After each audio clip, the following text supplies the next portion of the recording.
BJP के general secretary Baldev Singh Bhadauria मेरे साथ मौजूद हैं। वापस कांग्रेस पार्टी ने कहा है कि जो स्टेटहुड मुद्दा है वो उनका सबसे मुख्य जो मुद्दा है, एजेंडा है उनका पार्टी का। आगे जो है इससे भी ज़्यादा जो प्रोटेस्ट है, जिस तरह से पीछे जो है नेशनल कॉन्फ्रेंस के साथ कांग्रेस के नेता भी दिखाई दिए, यहाँ जम्मू में भी प्रोटेस्ट किया और ये कहा गया है कि इस तरह के प्रोटेस्ट आगे भी चलते रहेंगे स्टेटहुड के मुद्दे। कहते हैं कि बगानी शादी में अब्दुल्ला बेगाना। कांग्रेस का तो बहुत छाव है। काकरोजों ने आंदोलन किया, कांग्रेस ने शोर डाला।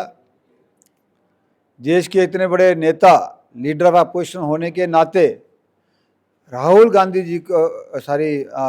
जी को ये पता ही नहीं है कि मैं लीडर ऑफ अपोजिशन हूँ, पार्लियामेंट का हिस्सा हूँ, और प्रधानमंत्री के घर के आगे बिना सुनाए, बिना बात किए, बिना इन्फॉर्म किए बैठ जाना। वो कब क्या करें, क्या कर देते हैं, क्या उसके दिमाग में आता है, रात को सुबह क्या कर देंगे। कांग्रेसी भी परेशान है। इसके लिए उनका कोई मुद्दा वो क्या करेंगे। आज वो स्टेटहुड की बात कर रहे हैं।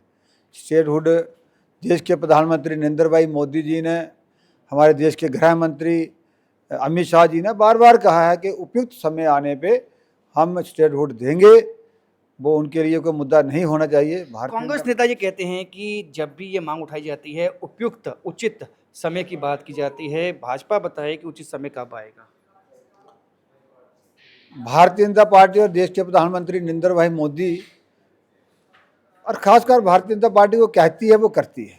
भारतीय जनता पार्टी ने 1951 में कहा था कि 370 तोड़ेंगे, और लगते लगते उन्होंने कहा जब देश की जनता हमें पूरा बहुमत देगी करेंगे, और सबसे पहले 370 तोड़ा। राम मंदिर की बात करते थे, यही कांग्रेसी बोलते थे राम मंदिर बनाएंगे, तिथि नहीं बताएंगे, राम मंदिर बना के दिया।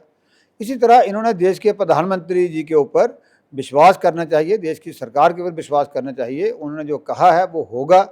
ये वही बात है, ऐसे मंदिर की डेट मांगते थे, ये अब स्टेटहुड की डेट मांगते थे। जल्दी ही ये मुद्दा भी खत्म हो जाएगा। फिर उससे हालांकि भाजपा ने हमेशा से ये बात कही है कि जो मुद्दे, जो वादे जो है इलेक्शन में उठाए उमर अब्दुल्ला नेशनल कॉन्फ्रेंस ने, वो अभी तक जो है लोग उसका वेट कर रहे हैं। भाजपा सड़कों पे कब आएगी कि जो लोगों से वादे किए थे नेशनल कॉन्फ्रेंस हुकूमत ने वो ताकि जल्द मुकम्मल हो। नेशनल कॉन्फ्रेंस की सरकार एक जम्मू कश्मीर में त्रासदी बन के आई। पिछले साल बरसात में इतने फ्लड का नुकसान हुआ था, इतना क्लाइमेटी आई थी, ये उनके हाथ में तो नहीं है, लेकिन उसके लिए कुछ करना था। मैं आपको बता दूं जानकारी के लिए, आपका बड़ा चैनल है, पूरे देश भर में चलता है। 1400 करोड़ रुपया केंद्र की सरकार ने नेशनल कॉन्फ्रेंस की सरकार को दिया था कि फ्लड विक्टिम का जो इंफ्रास्ट्रक्चर है उसको ठीक करिए, उसका काम करिए। वो आज तक नहीं लगा। दूसरे साल भी आ गया, दोबारा फ्लड आ गए। जो पीछे पैसे दिए थे वो नहीं दिए। इस सरकार ने लोगों को चीख चीख के कहा था कि आप बिजली के बिल मत दीजिए, आपके बिल माफ़ कर दिए जाएंगे, आपको 200 यूनिट फ्री देंगे। आज तक नहीं दी। इन्होंने कहा था कि 12 सिलेंडर देंगे, वो नहीं दी। क्या वजह है जो आपने कहा कि 1400 करोड़ रुपए आए थे, क्यों नहीं लग पाए, आपको क्या लगता है? भ्रष्टाचार है, करप्शन है। इनकी कमीशनें सेट होते में साल लग जाता है, टेंडर होने में। इनको उस पैसे में भी पैसा चाहिए। ये पैसा जो है वो लगाने का चिंता नहीं है। इनको चिंता कि 1400 करोड़ रुपये आया, इसमें हमारा क्या बनेगा। वो उस चक्कर में पूरा साल निकाल दिया।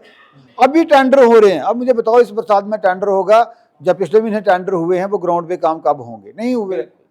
हमारे इधर देखा हमने सब जगह ये हाल है। इसके सरकार देख सकते हैं कि सीरियस एलिगेशन जो हैं वो लगाए गए हैं कि 1400 करोड़ रुपए पिछले साल जब यहाँ पे सैलाब आया तब जो है जो केंद्र की सरकार है उसने यहाँ पे दिए थे, लेकिन अभी तक वो है इस्तेमाल नहीं हो पाए हैं। इस दफ़ा भी का लोगों का नुकसान जो है काफ़ी हुआ है।